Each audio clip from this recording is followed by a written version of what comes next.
What's up, adventurers? I bet if I were to tell you that there was a single book that could completely transform your D&D adventures, a book packed with over 500 meticulously crafted items, legendary artifacts, gripping campaign hooks, and even custom subclasses, you'd probably expect that book to cost somewhere north of $70, not the $25 that is the Griffons Saddlebag Book 2. You're absolutely going to want to watch this video all the way through, as there's just so much to cover here. Use the timestamps to skip ahead to the part that you want to see the most. So from the very first page, the Griffons Saddlebag Book 2 establishes itself as more than a rulebook. It is a celebration dedicated to the forever game masters, first-time players, and the friends gathered around your table. This book honors heroes who make every session unforgettable. It dares you to explore and to play with magic like no other setting I know. With a massive compendium of 504 magic items, the BR list, I don't know where to start. I'm not even sure that I've looked at them all yet, to be honest. It includes new character options, settings, and even index monsters for use in your campaigns. I've decided to review this book in order, so if there's something that piques your interest, please use the timestamps below. Starting off, 5 magic items, because I don't have time to do 504 magic items, and you probably wouldn't watch that. So 5 magic items that I just fell in love with. First up is the Acurgist's Blade. Probably butchered that pronunciation. I think these things should come with like pronunciation guides, just like my 2 cents. This smooth, holy glaive is a paladin's ultimate weapon of faith. It's inscribed with divine oaths and it gleams with celestial energy. It amplifies the user's reach when employing lay on hands. Imagine stepping into battle and not just healing an ally from a distance, but doing so with a flourish that embodies divine intervention. Its true magic shines, though, during Divine Smite. When you expend a spell slot, you can choose devastating effects like halting an enemy's healing, slowing them down, or dealing additional radiant damage. The versatility of the Acurgist's Blade is ideal for builds that focus on battlefield control and punishing evil. Paladins with high charisma will especially love it for stacking smite damage while maintaining the strong narrative of divine justice. This is a high power level item with versatile effects and narrative cohesion, which makes it a standout choice for righteous warriors. The second of my picks is the Blood Moon Blade. The Blood Moon Blade is more than a weapon, it's a character-defining artifact. This longsword's eerie crimson glow intensifies during lunar phases, delivering additional radiant damage under a full moon and granting critical hit advantages. It's perfect for campaigns featuring lycanthropy, curses, or celestial themes. For characters like rogues or fighters focused on precision strikes, this weapon enhances your critical hit potential. Dungeon masters can use it to build tension, weaving its power into the story. What happens when the full moon aligns during a boss fight? It's a moderate to high power level item. The situational bonuses are balanced by its narrative flair, making it unforgettable. Unfortunately, it doesn't really do much if you're not playing it to its narrative flair, and then we have Half Plate of the Blind Martyr. This dark battle-scarred half-plate armor honors the Blind Valkyrie, a symbol of impartial war, justice, and repentance. This armor grants you a +2 bonus to your AC, and it also functions similarly to a spell storing ring. But the reason I really included this armor is a little more sinister. I know, can you believe it? Me? Sinister? In an upcoming video, I'm preparing to talk about cursed items, and we started a dedicated channel on my Discord to discuss it.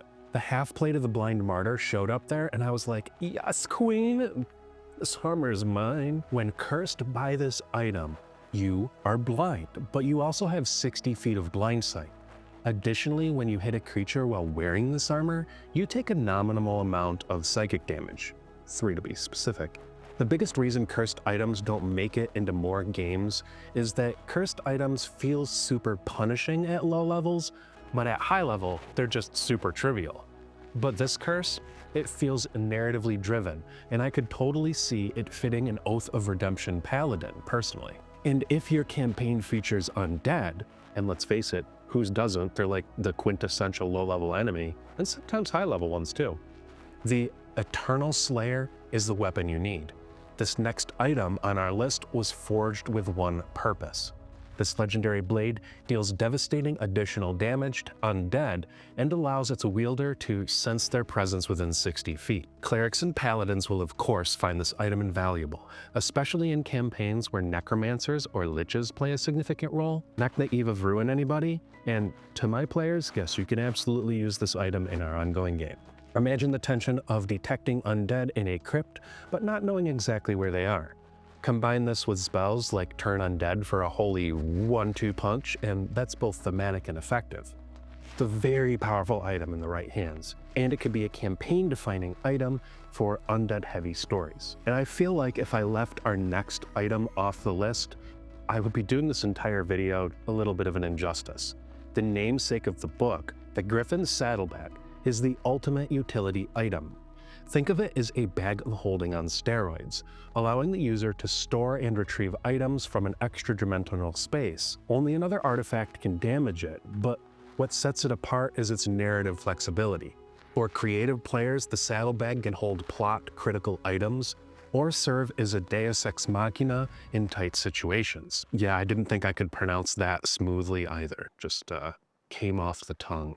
Artificers and wizards will love it for its ability to keep arcane tools close at hand, while rogues can use it to hide their ill-gotten gains. The possibilities are endless, limited only by your imagination. The bag can cast spells, and it's sentient. If it trusts you, he'll even talk to you. How was that for coolest? How many times can I say shit before I get demonetized on YouTube? 3? Okay, if you said them right. These 5 items exemplify what makes the Griffons Saddlebag Book 2 such a treasure trove. They aren't just tools, they're story seeds, each brimming with potential to elevate your campaign. Whether you're wielding the divine power of the Akrigist's blade or unraveling mysteries with the Griffons Saddlebag itself, these items inspire creativity and reward roleplay. This book proves that magic items aren't just about mechanics, but they're about making every adventure unforgettable. And I left so many out. Just scrolling through this, I could waste an entire afternoon. So, highly recommend it on just that alone. The Griffons Saddlebag isn't just about magical items. It goes way beyond that. It's a gateway to immersive storytelling, and I was pleasantly surprised when I discovered that there was even more to it. With 14 campaign settings, each rich with lore, challenges, and mysteries, this book provides dungeon masters with endless possibilities. These settings are campaign agnostic, meaning that they can fit seamlessly into any world you're building. Seriously, for $25, I literally can't get enough of this book. First, for me, this ancient sprawling woodland is a place where every rustling leaf seems to carry a secret. The forest is alive with magic. It is haunting, yet beautifully alive. Its inhabitants include both treacherous dryads and benevolent forest spirits. The sense of wonder and danger here makes it a flexible and compelling addition to literally any campaign. Now, away down a forbidden hallway, and past the room where my Patreon lives, link in the video description below, a volcanic wasteland teeming with elemental fire and ancient power. This setting is perfect for campaigns that revolve around forging legendary items or facing apocalyptic threats. Imagine your party trekking across rivers of lava to retrieve an artifact buried deep within a smoldering caldera, all while battling fire elementals and navigating treacherous terrain. Hey there, past me, it's future you, and I realized while editing this video that we totally forgot to go over like this whole huge adventure hook, the upheaval, a war against magic. And the upheaval is a grim and tumultuous chapter in history spanning a century marked by the persecution of spellcasters under the iron fist of the Justicars, a faction of zealously oppressive paladins. Once a part of a noble spelldrinker's order, that's going to come in handy in just a couple of minutes when I go talking about custom classes, subclasses for this expansion. The Justicars emerged after a splinter group within the order became consumed by a thirst of power. They turned their talents for diplomacy and arcane resistance into a weapon of tyranny, spreading fear and propaganda to incite widespread panic against magic users. Mobilizing radicalized civilians, the Justicars executed inquisitions and instituted martial law, leading to the wrongful imprisonment and execution of countless innocents. And it goes on and it explores like the more the history. There's like the Mage Realm, the Justicars today, their operation and tactics, and then there's treasure and like some campaign hooks that can go along with this. And I thought it was like super cool, and I missed it the first time. I just thought it was an additional city. I feel like Billy Mays saying this next line, but wait, there's more. There are 2 new species in this book and a host of subclasses, one for each class in the game. I know at least one of my players will likely skip ahead to this part in the video, so let's not keep him waiting and jump right into 2 of the coolest species I think I've seen in a while. Etherians hail from the border ethereal, that eerie liminal space just adjacent to the material plane. They grow up peering into our worlds like kids pressing their faces against the glass of candy shops. Most Etherians live peaceful lives in their misty communities, creating poetry, art, and theater to offset the drab monotony of their plane. But some get curious, too curious in fact, and step over into the material plane. Once here, it's like they're experiencing life in high definition for the first time. Imagine eating pizza for the first time and discovering that spices exist. That's an Etherian's vibe. Etherians look a bit like elves, but with light gray skin, and their hair, of which Shavnam, floats and drifts as if it's caught in an invisible current. Hair and eyes come in bold colors, magenta, purple, or even otherworldly hues, a side effect of their planar upbringing. It's as if someone splashed tie-dye into their DNA. Etherians live by a strict code of decency because in the ethereal plane, privacy is non-existent. You can walk through walls and spy on people accidentally, so being polite is essential. That doesn't mean they're boring. Far from it, most Etherians love harmless pranks and are excellent storytellers, making them fantastic companions for any adventuring party. Etherians are naturally charismatic, and they get a +2 to charisma with an additional +1 to any ability score of your choice. They can see in dim light within 60 feet as if it were bright light, which is great for exploring those creepy dungeons. They have a feature called Misty Sight, and Etherians can temporarily focus their vision to see invisible creatures or objects, and even peek into the ethereal plane. It's perfect for spotting sneaky foes or ethereal monsters. And they even have phase shift. They can phase into the ethereal plane briefly, becoming untouchable by creatures on the material plane. Think about how handy of an escape mechanism that is. Etherians are ideal for players who want to bring charm, curiosity, and a touch of the ethereal to their party. Plus, they look fabulous in brightly colored outfits. And it's honestly hard for me to decide if I like Etherians better than the next species on the list, so let me know what you like more in the video comments below. The Gelatins, arguably one of the strangest and most lovable species in the game now. These guys are the result of an accidental union between a reanimated skeleton and an ooze. That type of ooze. Through a magical process called synthesis, the ooze gains sentience by fusing it with the skeleton's reanimated fragments of life. The result? A brand new life form that's a little wobbly, a little weird, but full of potential. Most gelatins look translucent, like a walking jelly mold with visible bones inside. Depending on the type of ooze involved in their creation, their color and opacity can vary. Think shimmering clear bodies for the descendants of gelatinous cubes, or inky black for those spawned from black puddings. Don't eat those. I hear they don't taste good. And while they might mimic humanoid forms, gelatins are still fully gelatinous in their nature. Their hair and eyes are just clever visual flourishes. I'm currently running a campaign setting, in fact, where an NPC wizard is seeking a living ooze. Spoiler alert, Draenos, he's gonna make the first gelatin. Because gelatins are born from unpredictable necromantic events, they don't have a unified culture. Each gelatin is a blank slate, slowly developing a personality as they navigate their new existence. Some lean into the quiet wisdom of a second chance at life, while others might struggle with resentment over their strange and dangerous beginnings.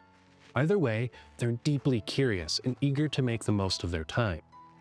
Gelatins are incredibly tough, with a +2 to Constitution and +1 to another ability score of your choice. Not only can they see in the dark with dark vision up to 30 feet, but they also have a limited blind sight range of 5 feet, reflecting their ooze heritage. They have a feature called symbiotic fortitude. They don't need to breathe and are immune to disease. Plus they're resistant to acid damage because, of course they are, oozes. They only need 4 hours of sleep, and even while sleeping they remain aware of their surroundings. Talk about the ultimate night watch. Gelatins are perfect for players who want to lean into a role-playing challenge, balancing their bizarre origins with the opportunity to forge a unique identity. They also bring some handy survival traits, making them great utility players in a party. And then the subclasses, because this book wasn't cool enough. First up, we have the Path of the Infernal for barbarians. If you've ever thought rage is cool, but what if I was also on fire? Then this is the subclass for you. When you rage, one of your hands turns into a fiery claw, letting you deal bonus fire damage or set your weapon ablaze. Just take out your sword and on fire. Oh, the flavor. As you level up, the damage from your claw increases. And by level 14, you can unleash a hellish rebuke like flame as a reaction. Plus, you get resistances to fire and the ability to set grappled enemies on fire. It's a subclass that screams style and destruction, perfect for tieflings, fiery personalities, or anybody that wants to be the literal embodiment of Hell Hath No Fury. Now let's talk about the College of Mercantile Bards. This subclass takes the idea of inspiring your allies and turns it into a high-stakes gamble. With bardic inspiration, your allies can flip a coin instead of rolling the die. Heads, they get the maximum benefit. Tails, the GM gets the die to use against the party. It's chaotic and hilarious, and I'm a super fan and can't wait for one of my players to use this subclass. You can also gain the ability to use coins as magical foci, or even throw them at enemies for thunder damage. That's cool. It feels both absurd and awesome. By level 14, your knack for saving money shines as you have a 50% chance of not consuming material components or potions. It's a wild ride for bards who love to play with risk and reward, all while staying fabulously rich. Paladins get a cool class called Oath of the Spelldrinker. Ever feel like spellcasters are having all this fun? This subclass, you become something of a witch hunter, and at level 3, you can snatch spells out of the air with your absorb magic, canceling them and converting their power into temporary hit points. As you go stronger, the aura of disruption makes life miserable for enemy casters by breaking their concentration and blocking scrying attempts. And by level 20, you're an unstoppable magical powerhouse with Arcane Conduit, gaining resistance to spells, damaging enemies just by existing, and healing or harming with every spell slot you burn. If you're ready to smite magic users into submission while looking ridiculously cool doing it, this subclass is calling your name. And clerics, they have Festus Domain, which is basically the divine embodiment of food, drink, and merriment. Perfect for a dwarven cleric, anybody. At level 1, you can poison enemies who dare attack you. And by level 2, you're creating magical healing potions with your channel divinity. And as you level up, your food-themed powers expand, letting you enchant meals to grant your allies temporary hit points and protect you from charm or magical sleep. This subclass is delightful for anybody who wants to heal their party with a hearty stew or weaponize a bad brew. And now let's move on to druids with Circle of Dragons. Do you love dragons? Of course you do. Don't be silly. Like, literally everybody loves dragons. That's why we play Dungeons and Dragons. This subclass lets you channel their power through your wild shape, transforming you into a medium dragon with a breath weapon and temporary hit points. As you level up, your dragon form evolves with you. You gain a flying speed, resistance to your dragon's damage type, and the ability to cast spells in dragon form. By level 14, you can become a large dragon with extra attacks and mobility, turning you into a full-on apex predator. It's a must-try for players who want their druid to have a mix of primal magic and raw power. For fighters, the Steelhawk subclass lets you channel the agility and precision of a bird of prey. At level 3, you can leap across the battlefield with explosive bursts of speed, avoiding opportunity attacks and striking with advantage. As you level up, your leaps become more powerful and you can even knock enemies prone with your attacks. By level 18, you're leaping up to 90 feet in a single bound, becoming the ultimate tactical combatant. It's the perfect subclass for players who want to bring high mobility and precision into their fighter with a dash of flair, if I do say. Monks come in looking like Aang from The Last Airbender with Way of the Ether. Ever wanted to punch somebody from 30 feet away? Cause of course you have, don't be silly, that's cool as hell. This subclass lets you channel the energy of the ethereal plane to deliver spectral strikes that hit like ghostly freight trains. At level 3, your Spirit Strike extends your unarmed attacks with force damage, while Spirit Hand gives you a spooky spectral mage hand for all your mystical needs. As you level up, you unlock abilities like Ether Step, letting you slip into the ethereal plane to dodge attacks or phase through walls. By level 17, you're rocking True Sight, Telepathy, and the power to walk between worlds like it's kinda no big deal. If you're looking to mix the monk's agility with the supernatural flair, this subclass is a must-try. And the Rockborn Ranger comes in like it's some failed metal band from the early 2000s. But it's actually the next subclass in the book. Do you dream of soaring through the skies like a majestic bird of prey? Well, dream no more. This subclass lets you channel the spirits of the wind and the legendary rocks to dominate the battlefield. So it's definitely a metal band. Starting at level 3, your Guiding Wind adds a bonus punch to your attacks by redirecting missed shots, while Windswept at level 7 grants resistance to cold damage and keeps you immune to pesky wind effects. By level 11, things really take flight, literally with Soar, letting you spout spectral wings for short bursts of airborne glory. And at level 15, your Hurricane ability turns incoming attacks into a buffeting storm that damages and knocks enemies prone. If you've ever wanted to rule the skies and be the embodiment of the wind's wrath, this subclass is perfect for you. And I think it's better than anything in the 2024 Player's Handbook. Now, if you like your rogues a little bit darker, you should check out the Grim Surgeon. And if you want to go darker still, you should check out my video on MCDM's Illrigger class. The Grim Surgeon is a subclass that combines medical expertise with blood magic, letting you stabilize your allies or heal them during short rests, like the good little plague doctor that you really are. It's an interesting take on rogues, to be honest.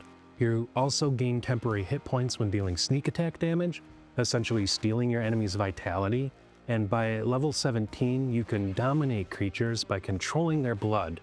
It's creepy, dramatic, and oddly supportive, making it perfect for rogues who want a little gothic edge to their playstyles. Tonight will be the night that I will something. I don't know that song, but I see it all the time on TikTok. And we didn't forget about the dedicated spellcasters. For sorcerers, the Desert Soul taps into the power of punishing desert magic. You summon sandstorms, teleporting through twisters, and can even turn into living sand for increased mobility and resistance. Sorcerer is one of the most flavorful classes in the game, tied in with my opinion to Warlock. So this subclass is just full of all the right things. It's a subclass that both is visually stunning and mechanically unique, perfect for players who love elemental themes. Warlocks get the Many, a subclass where your patron is a multi-headed entity. You gain Eldritch Heads that provides psychic damage, advantage on intimidation, and even the ability to avoid death. It's chaotic, creepy, and undeniably fun. And lastly, Wizards have wand lore, where you craft unique core wands that grow in power alongside you. You can imbue the wands with spells, manipulate arcane energy, and become a true master of magical tools. It's a classic concept taken to new heights. It doesn't not remind me of Harry Potter, which would be cool if J.K. Rowling didn't go off the deepest of deep ends. From a high-level perspective, these subclasses introduced in the Griffons Saddlebag Book 2 offer a refreshing spin on traditional D&D archetypes. They're designed to bring unique and flavorful and thematic depth to character building, which is a huge win for players who want their characters to stand out. Each subclass is packed with personality and innovative mechanics, making them compelling choices for players seeking something different from the core options. However, while these creative visions are strong, the subclasses also present opportunities for refinement and optimization in broader D&D context. What truly makes these subclasses shine is their ability to add narrative and mechanical diversity to the game. Many of them take established mechanics and they twist them in ways that feel new and exciting. For example, the College of Mercantile Bards' ability to weaponize coins and gamble with bardic inspiration flips traditional bardic support roles into a high-risk, high-reward dynamic. Similarly, the Path of the Infernal Barbarian combines the raw physicality of the class with fiery, hellish aesthetics that it makes rage feel supernatural. The subclasses also excel in creating a sense of identity. The Circle of Dragons Druids allows you to embody the essence of a dragon, a fantasy trope that's beloved but often inaccessible in core D&D.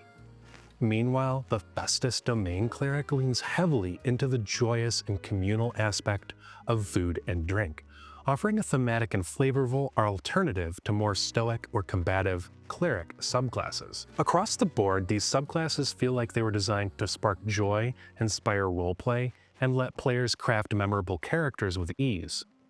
Mechanically, many of these subclasses introduce exciting interactions.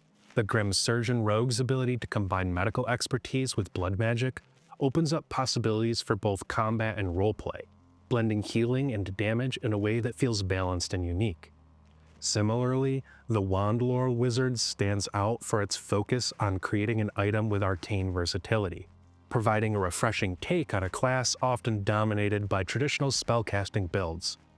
And I will say, while these subclasses excel in flavor and thematic creativity, they sometimes falter in balance and synergy when compared to the broader D&D system. Many of the mechanics, while fun, can feel situational or less optimal in the context of a typical campaign.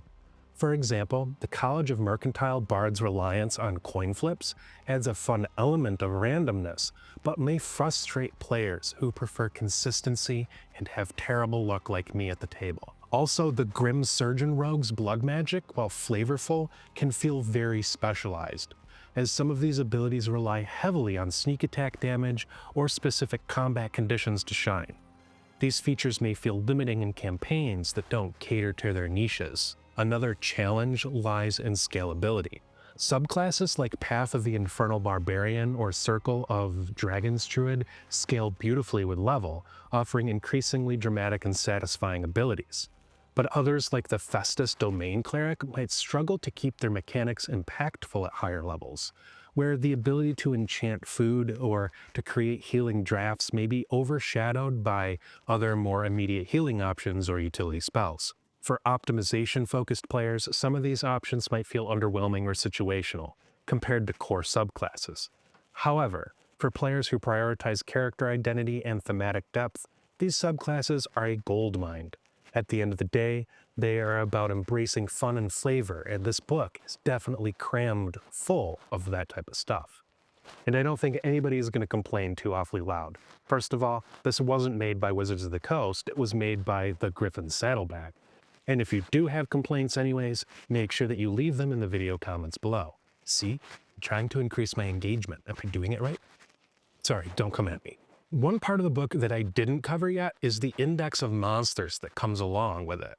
I haven't analyzed them yet, I just haven't had the time, but when I do, you'll want to make sure that you head over to my Patreon so that you can get the full rundown on what I think. That was a lot to cover, and there's so much more, especially in the magic items to be explored.